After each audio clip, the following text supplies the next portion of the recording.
ചില മാധ്യമങ്ങളൊക്കെ തിരസ്കരിക്കുന്ന വാർത്തകൾ വെളിയിൽ വരുന്നതോടെ പല ആളുകൾക്കും അതിനകത്ത് ബുദ്ധിമുട്ടുണ്ട്. ഏത് രാജ്യത്താണ് നമ്മൾ താമസിക്കുന്നത്? ഷാജൻ സ്കറിയ എന്നുള്ളതല്ല, അവർക്കൊരു പൗരാവകാശമുണ്ട്. തൻ്റെ നഗ്നത മറയ്ക്കാനുള്ള ഒരു അവകാശമുണ്ട്. കേരളത്തിൽ ഇന്ന് നടമാടിക്കൊണ്ടിരിക്കുന്നത് സൽഭരണമാണ്. നമസ്കാരം. മറുനാടൻ മലയാളി ചീഫ് എഡിറ്റർ ഷാജൻ സ്കറിയയെ വീട്ടിലെത്തി പോലീസ് അറസ്റ്റ് ചെയ്ത സംഭവത്തിൽ പ്രതിഷേധം ശക്തമായിരിക്കുകയാണ്. ഇപ്പോൾ BJPയുടെ എറണാകുളം മധ്യമേഖലാ പ്രസിഡന്റ് N. ഹരി ഈ വിഷയത്തിൽ പ്രതികരിക്കുന്നു. അദ്ദേഹത്തിൻ്റെ വാക്കുകൾ കേൾക്കാം. ഈ ഷാജൻ സ്കറിയയുടെ അറസ്റ്റ് എന്ന് പറയുന്നത് അതൊരു പുതിയൊരു കാര്യമായിട്ട് തോന്നുന്നില്ല. കുറേ നാളുകളായി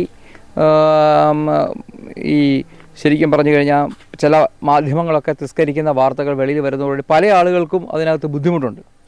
അതിനപ്പുറം ഇന്നത്തെ ഒരു സംവിധാനം, ഭരണ സംവിധാനം വെച്ചിട്ട് ആണ് ഞാൻ ആ കാര്യം വ്യക്തമായി പറയാനായിട്ട് ഉദ്ദേശിച്ചത്. ഒരു കാര്യം നമ്മളൊന്ന് ആലോചിച്ച് നോക്കി, ഇത് ഏത് രാജ്യത്താണ് നമ്മൾ താമസിക്കുന്നത്? പറയാൻ സ്വാതന്ത്ര്യവും പത്രധർമ്മത്തെക്കുറിച്ച് വാദോരാതെ പറയുന്ന മുഖ്യമന്ത്രിയും അതുപോലെ തന്നെ ഇത് മാർക്സിസ്റ്റ് പാർട്ടി ഭരിക്കുന്ന സമയത്ത് എന്നും ഇക്കാലവും ജനങ്ങളോടൊപ്പം മാധ്യമങ്ങളോടൊപ്പം നിന്നിട്ടുള്ള ഒരു ചരിത്രമാണ് മാർക്സിസ്റ്റ് പാർട്ടിക്കുള്ളത്. നിങ്ങളൊന്ന് ആലോചിച്ച് നോക്കി, എന്നാൽ ഏത് വ്യക്തി? ഷാജൻ സ്കറിയ എന്നുള്ളതല്ല, അവർക്കൊരു പൗരാവകാശമുണ്ട്. തൻ്റെ നഗ്നത മറയ്ക്കാനുള്ള ഒരു അവകാശമുണ്ട്. ഇതൊക്കെ ഈ നാട്ടിൽ ഇതിൽ തന്നെ പറഞ്ഞു. അദ്ദേഹം ഏതായാലും ഒരു കള്ളക്കൊള്ളക്കാരനോ അല്ലെങ്കിൽ വലിയൊരു ഇത് നടത്തിയിട്ടുള്ള ആളുകൾ ഇന്ന് നാട്ടിൽ നടക്കുന്നുണ്ട്.